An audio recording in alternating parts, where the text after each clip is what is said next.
The crypto market has been under increasing pressure due to Donald Trump's trade war and worsening macroeconomic conditions. Some analysts are even saying that the crypto bull run is over and we are entering a bear market. Do you see Bitcoin closing the year higher than it started?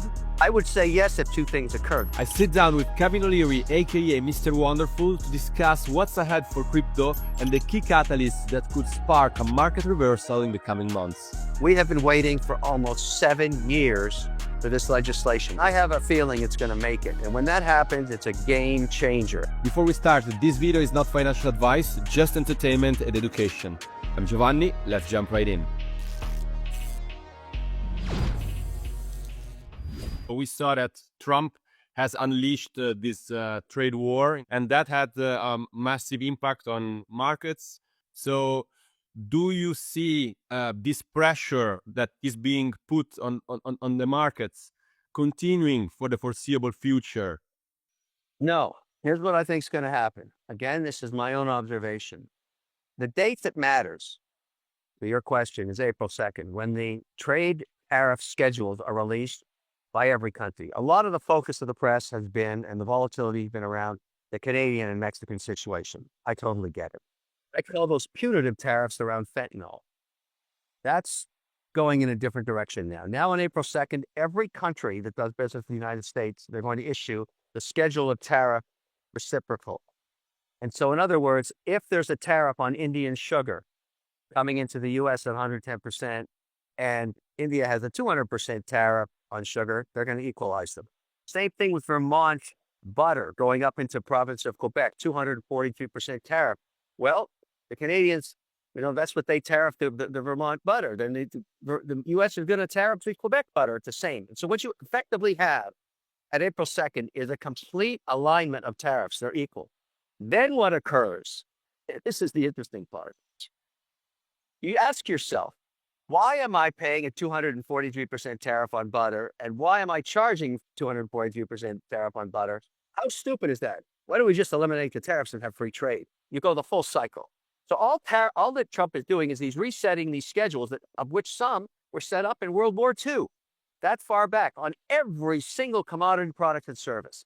And so the U.S. is now going to say, look, we're no longer going to have differentials on tariffs. We're going to be equal, forcing every country to the negotiating table. I think this whole mess will be cleaned up in 18 months. And it's going to be better for everybody. That's what's going to happen. I was talking to Michael McGlone, who is a senior strategic analyst at Bloomberg, and he was pretty bearish on the macroeconomic situation overall when it comes to crypto and Bitcoin in particular. He doesn't see a catalyst that is going to invert the situation. He sees that Bitcoin could decline 60% in 2025, while gold could rise 30 to 40% during 2025. So do you agree with this outlook, or you see a different trajectory? No, I don't agree with that at all. Let's start with the equity markets. 10 to 20% corrections have been in the market for over 100 years. I mean, generally happen every 24 months. They're healthy. We're going through one right now. The economy is still strong in the U.S., so I anticipate a form of rebound and also more acceleration as the tariffs come off and get negotiated. Crypto markets. Anybody that's tried to forecast the price of Bitcoin or any other crypto security has been wrong. And so I don't take that position at all. You try and time it, you never make it work. Let's say you decide you're going to have a 5% weighting in Bitcoin as I do. That's in a portfolio. My crypto holdings are about 19% overall, so I have other securities.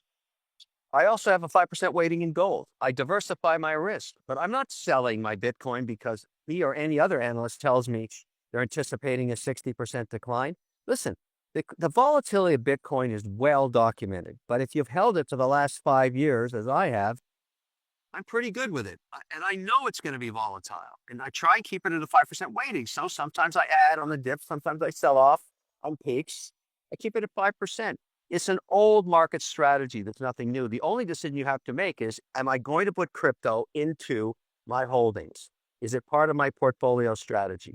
And if so, which tokens, which coins, what am I doing? And for me, you start with the granddaddy, Bitcoin, maybe 1 to 3% weighting, add a level 1 or level 2 like each, and start developing some diversification. But I'm all locked in. I'm going to be holding crypto because I believe in the next 5, 6, 7 years, it's going to be the 12th sector of the economy. You said that with Trump, the era of the crypto cowboys is over, in the sense that there is going to be increased legitimacy for crypto. But at the same time, we saw that Trump launched meme coins like Trump coin, and then we have Melania coin. We have crazy speculation, rumors around market manipulation. So isn't that a sign that Trump is actually not a factor legitimizing crypto as you thought? Yes, all of that happened. You're correct. However, that's all noise compared to the opportunity at hand, which is really about what's going on in the Stablecoin Act, now called the Genius Act, that was brought forward by Haggerty, and now Jill DeGrant has joined it, co-authored Republicans, Democrats. It's the first attempt to legalize a stablecoin backed by US dollar. And it's immensely important for the crypto industry. Even though you've got the meme coins, you've got the noise, you've got the volatility in the equity markets, we have been waiting for almost 7 years for this legislation. It's the first of a series of legislative moves. This is going to be the Stablecoin Act, the lowest hanging fruit. After that, Market Structure Act, which will finally determine whether Ethereum and other situations are commodities or securities. And we really need this to start happening because every sector of the economy, and I go right to the Stablecoin Act, this is digitizing payment systems. Digital payment systems are going to be a radical change in financial services.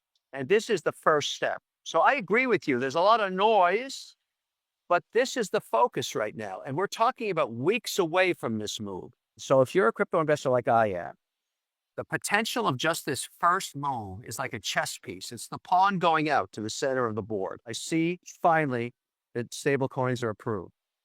I need a wallet. I'm going to download Robinhood. I'm going to put $10,000 or $1,000 or $500 into my Robinhood account. And I'm going to transact with somebody else that has a Robinhood account instead of going through a credit card transaction. I'm going to save a fortune. I'm going to save 200 basis points. That's going to happen all over the place. It's going to happen like that. And so you want to own a piece of these exchanges. So I own WonderFi, I own Coinbase, I own Robinhood, because they're all going to benefit just from this first act. I keep going back to this act because it's such a big deal. It's a game changer, and we're so close. And if it doesn't pass in this round, it'll pass the next round. This is coming. Of course, we are very bullish on Bitcoin and crypto in the long term. But when it comes to the midterm, let's say 2025, do you see Bitcoin closing the year higher than it started? I would say yes if two things occur. The Stablecoin Act passes and the Infrastructure Act gets considered in this Congress. If those two things happen, it's going to put a lot of positive pressure on institutions to start getting teams together to examine what their strategy is going to be on crypto. I mean, the Market Infrastructure Act for crypto is a big deal. That's also a very big deal. But the first one is the Stablecoin Act, the Genius Act, whatever you want to call it, that puts in place policy on how we're going to use a digital payment system all across the world based on the US dollar. And that makes sense because every commodity on earth is priced in US dollars. So the minute that happens, all of my businesses are going to open. In my case, I'm choosing USDC because I'm disclosing I'm a shareholder in Circle and I trust the audit.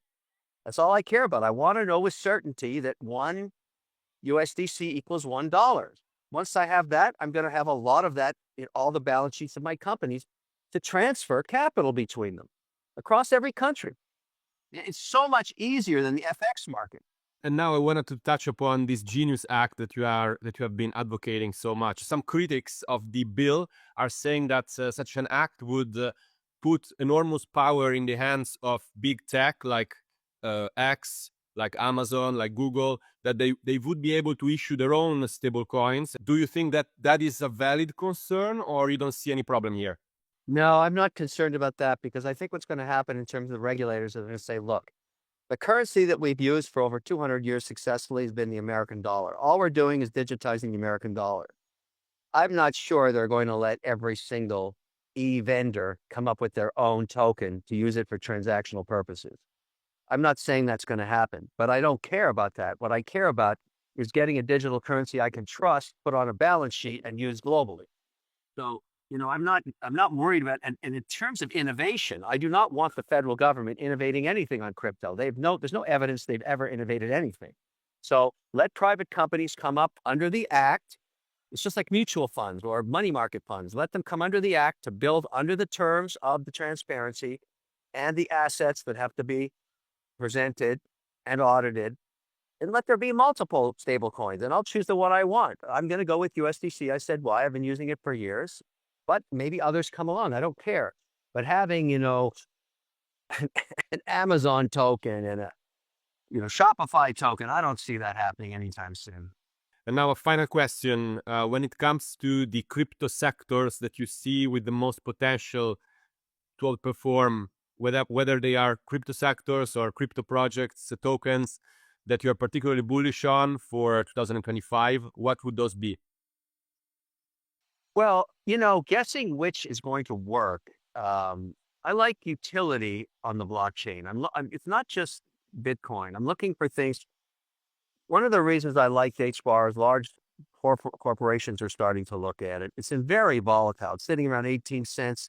I think it went as high as 29. I mean, it's a really roller coaster. I'm not telling people to buy it. I own that. I own Ethereum. I own some of them.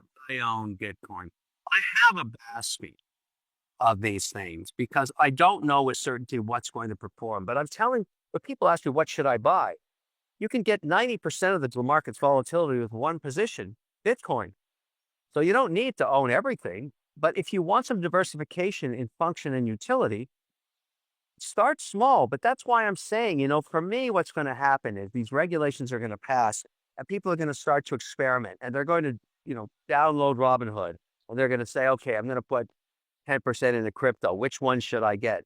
Well, they're going to use a wallet. They're going to use something they can have real ease of use. And one way to own crypto is to own the picks and shovels. Buy some of the exchanges. They're all public. Okay, Kevin. Yeah, it was great to talk to you. And thanks again. Take care, my friend. I'll talk to you soon.